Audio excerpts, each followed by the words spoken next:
Ang halimaw ay lubos na sinugatan si Sang-woo, na nagbigay ito ng isang malalim na sugat. Ngunit sa kabila ng malubhang sugat, si Sang-woo ay nagsusumamo kay Park Won-tae na iligtas muna ang kanyang kapatid. Si Park Won-tae, nang makita ang kanyang pangangamba, tiniyak kay Sang-woo na walang mamamatay at haharapin niya muna ang halimaw. Si Sang-woo, na nawalan ng maraming dugo, ay nawalan na ng malay.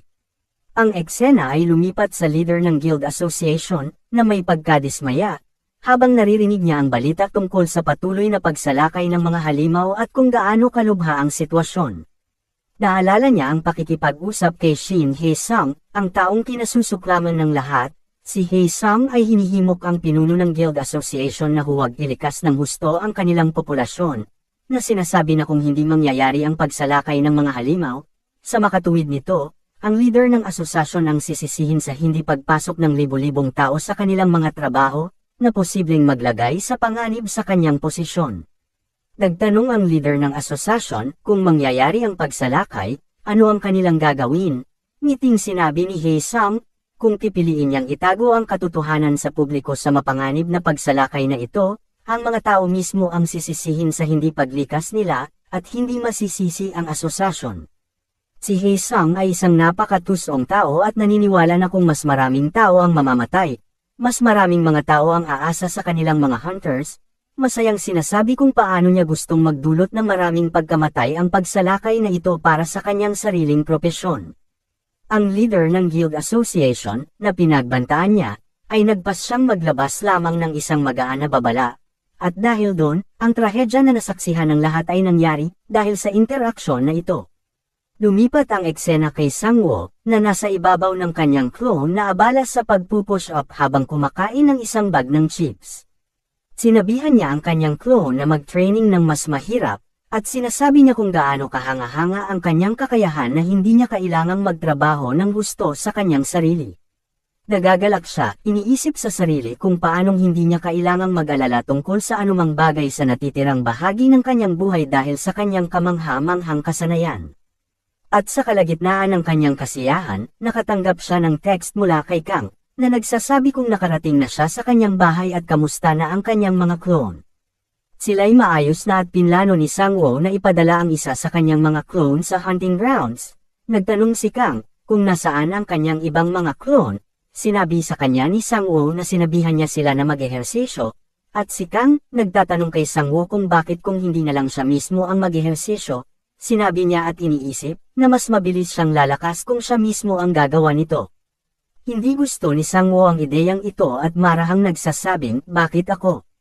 Siya ay higit na kampante sa kanyang unti-unting pag-improve na nagawa niya sa ngayon, ngunit sinabi ni Kang, na kung gagamitin niya ang kanyang natural na potensyal, talagang posibleng maging pinakamahusay siya na hunter sa mundo kung gagamitin niya ng tama ang kanyang kakayahan. Sumagot lamang dito si Sang-woo, na ayos lang siya sa kung anong meron siya ngayon sa kanyang sarili, at ito ang nagpabago sa paligid niya. Si Kang ay nagsabi, kaya napunta ka sa ganitong sitwasyon, at biglang bumukas ang malalim na sugat ni Sang-woo at tumutulo ang dugo sa loob, habang si Kang ay nakatitig sa kanya na may malademonyong tingin sa kanyang mga mata. Si Sang-woo, na natatakot, ay napalingon at nakita ang kanyang buong pamilya na may parehong malademonyong tingin sa kanilang mga mata. Nagtatanong sila kung bakit siya naging hunter kung hindi niya kayang iligtas ang sarili niyang pamilya. Si Sang-woo, na na-trauma, ay sumisigaw ng labis sa kanyang makakaya at bigla siyang nagising sa isang kama sa ospital na nabalot siya ng malamig na pawis. Sa kabutihang palad, ito ay isang bangungot lamang.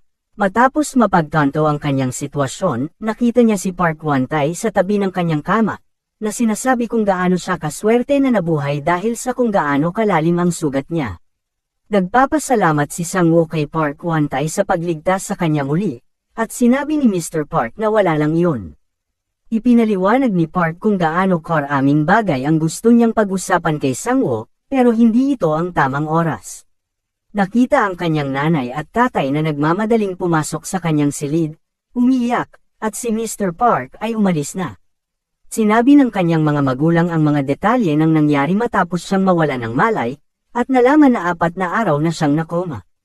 Sa mga araw na iyon, ang pagsalakay ng mga halimaw ay napigilan ng mabuti, at tanging ang mga halimaw na nasa mababang level na lamang ang natitira. Biglang naalala ni Sang-woo ang kanyang kapatid na babae, at tinanong niya ang kanyang mga magulang sa silid kung ayos lang siya, ngunit walang tumitingin sa kanyang mga mata. Nakakalungkot na isiniwalat na ang kapatid na babae ni Sang-woo ay nahawaan ng mana-absorbing virus, isang bagay na hindi na mapapagaling. Dahil sa likas na katangian ng virus na ito, hindi gumagana ang healing magic, at ang tanging bagay na makapagpapanatili sa kanyang buhay ay ang pagbibigay sa kanya ng tuloy-tuloy na daloy ng mana, na nagresulta na lagi siyang nakaratay. Sinabi ng doktor na maaaring may pagkakataon na pagalingin pa siya, ngunit imposible pa itong makuha sa kasalukuyang kakayahang mayroon si Sang-woo. Si Sang-woo, na nakikita ito, naramdaman ang pagkakasala. Dismayado dahil inuuna niya ang sarili niyang tungkulin kaysa sa sarili niyang pamilya, at sinisisi niya ang sarili sa pangyayaring ito. Sinasabi sa kanyang sarili, kung may kakayahan lang siyang iligtas ang lahat at kung nagsumikap lang siya ng kaunti sa pagsasanay, hindi sana nangyari ang lahat ng ito. Lumipat ang eksena kay Sang-woo, nakatulala, at nakabalik na sa kanyang silid. Biglang bumisita ang kanyang estudyanteng si Hae-young na may dalang regalo, at pinag-uusapan nila ang tungkol sa pagsalakay ng mga halimaw. Si Sang-woo, pagkaraan ng ilang sandali, ay nagpaliwanag at nagpaplanong huminto sa pag-aaral na ikinagulat ni Hae-young. Ibinahagi niya kung ano ang nangyari sa kanyang kapatid na babae, at ipinaliwanag kung paano hindi na niya matuturuan din si Hae-young. Nag-aatubiling nagpasalamat si Hae-young sa lahat ng nagawa niya hanggang sa puntong iyon, at ngumiti siya para itago ang kanyang pagdadalamati. Lumipat ang eksena. Lumipas ang 2 linggo, at himalang pinagaling ni Sang-woo ang kanyang sariling mga sugat, isang sitwasyon na karaniwang tumatagal ng ilang buwan, at ikinagulat ito ng kanyang doktor. Nakita siyang nagsusuot na ng formal suit, at ipinahayag na gusto niyang makita si Park Hwan-tae tungkol sa mga bagay na gusto niyang pag-usapan. Habang papunta siya sa kanyang lalakarin, hinanap niya si Park Hwan-tae sa kanyang cellphone at nagulat nang malaman na isa siyang guildmaster. Pumasok siya sa gusali ni Park Hwan-tae, at pumunta siya sa front desk at ipinaalam sa isang receptionist na gusto niyang makita si Mr. Park. Walang nakitang reservation ang receptionist, at medyo nag-aalinlangan siya nang makitang may random na tao na gustong makipag-usap sa guildmaster. At nang sasabihin na sanang pwede na siyang umalis, tinanong siya ng isa sa mga subordinate ni Park kung Sang-woo ang pangalan niya. Namangha si Sang-woo sa kung gaano kalaki ang taong nasa harapan niya at nag-aatubili na sinabing oo, at nakuha ang kanyang kumpirmasyon, ang lalaki ay personal na nag-escort sa kanya sa opisina ni Park. Dumating si Sang-woo sa opisina ni Park at nagbigay ng mga formalidad. Nagpasalamat muli si Sang-woo sa pagtulong sa kanya, at napag-alaman na hindi lamang nailigtas ni Park ang kanyang buong pamilya at dinala sila sa ospital, kundi binayaran din niya ang mga pribadong silid na kanilang ginamit at binayaran pa ang mga bayarin sa ospital ng kapatid ni Sang-woo. Kung isa sa alang-alang ang lahat ng mga bagay na ito, nag-aalala si Sang-woo kung gagamitin ni Park ang mga bagay na ito para i-blackmail siya sa pagkakautang sa kanya, ngunit hindi iyon ang kaso. Sa halip, ipinaliwanag ni Park, sa kanyang nanggagalaiti na mga ngipin, kung paano niya kailangan ang tulong ni Sang-woo dahil nawala ang kanyang kapatid na babae kasama ang kanyang mga kasamahan sa isang pagsalakay sa dungeon, isang bagay na nagpapaalala sa kanya. Ipinaliwanag ni Park kung paano niya nakita ang kanyang sarili kay Sang-woo at gusto niyang tumulong sa anumang paraan na magagawa niya, ngunit hindi niya pinipilit si Sang-woo na tulungan siya bilang kapalit nito. Sa halip, pagkatapos nito ay ipinaliwanag niya kay Sang-woo ang kanyang husay, at ang tanging tao sa mundo na makakatulong na iligtas ang kanyang nawawalang kapatid na babae. Iniyuko ni Park ang kanyang ulo at humingi ng tulong kay Sang-woo. Si Sang-woo, na nakikita ang kanyang desperasyon at nakita kung paano niya iniligtas ang kanyang pamilya at ang kanyang sarili ng maraming beses, masaya siyang nag-obligang tumulong. Nagtanong si Sang-woo kung paano siya makakatulong, at biglang lumipat ang eksena sa lugar ng pagsasanay sa Canis Guild Training Ground. Dalawa ang dahilan kung bakit siya dinala ni Park dito. Una, ipinaliwanag ni Park ang mga bagay-bagay na dapat paghandaan para sa kanyang kapatid na babae bago sila umalis, at ang kanyang team ay dapat mabuhay ng humigit kumulang 8 buwan sa dungeon, dala ang mga supply na mayroon sila. At pangalawa, ang dungeon ay may napakataas na level, na ang buong elite team niya ay nasugatan ng gusto hanggang sa punto na hindi na sila nakatakas. Kaya, ang plano ni Park ay personal na sanayin si Sang-woo upang lumakas para matulungan niya at ng kanyang mga clone ang kanyang kapatid na babae, at ang kanyang team na makatakas. Magsisimula ang unang araw ng pagsasanay ngayon, at lumipat ang eksena kay Kang.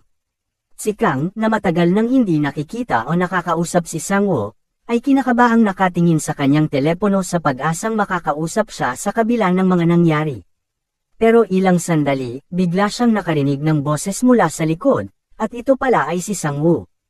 Nagulat si Kang nang makitang si Sang-woo ay nabugbog at nasugatan dahil sa pagsasanay kasama si Mr. Park. Nag-usap sila sa isa't isa ng detalyado sa kung ano ang nangyari mula noong huling pagkikita nila, at ipinaliwanag ni Sang-woo ang sitwasyon sa kanyang kapatid na babae at ang virus at kung paano niya planong tulungan si Mr. Park bilang kapalit sa ginawa niyang kabutihan. Ipinahayag ni Kang ang kanyang mga alalahanin para sa kanyang kalusugan, ngunit tinitiyak sa kanya ni Sang-woo na maayos lang siya, at lumipas na ang araw. Ang ikalawang araw ng pagsasanay ay magsisimula na, at dinala ni Sang-woo ang isa sa kanyang mga clone sa pag-asang mababago ang kinalabasan ng pagsasanay, ngunit hindi siya dito nagtagumpay. Siya at ang kanyang clone ay sugatan at naglalakad pauwi ng dismayado ang kanilang mga isip. Lumipas ang isang araw, at nagdala siya ng dalawang clone, ngunit pareho pa rin ang kinalabasan. Lumipas ang isa pang araw, at nagdala siya ng tatlong clone, at sa wakas, pareho pa rin ang mga resulta. Pagod na sa patuloy na pagkatalo, gaano man karami ang kanyang mga clone na dinadala. Siya'y nakipag-usap kay Kang tungkol sa pagkuha ng isang partikular na item para sa kanyang mga clone. Lumipas ang araw, at ang araw ng pagsasanay ay sumunod, at si Sang-woo ay makikitang nasa training ground na, ngunit may isang bagay sa kanya na kakaiba. Ito ay pinapakitang nagbigay siya sa kanyang mga clone ng mga cursed crystal, at ginawa silang lahat na mga halimaw. Matatalo kaya ni Sang-woo si Park Won-tae, at magiging malakas kaya siya dito para mailigtas din ang kapatid niya.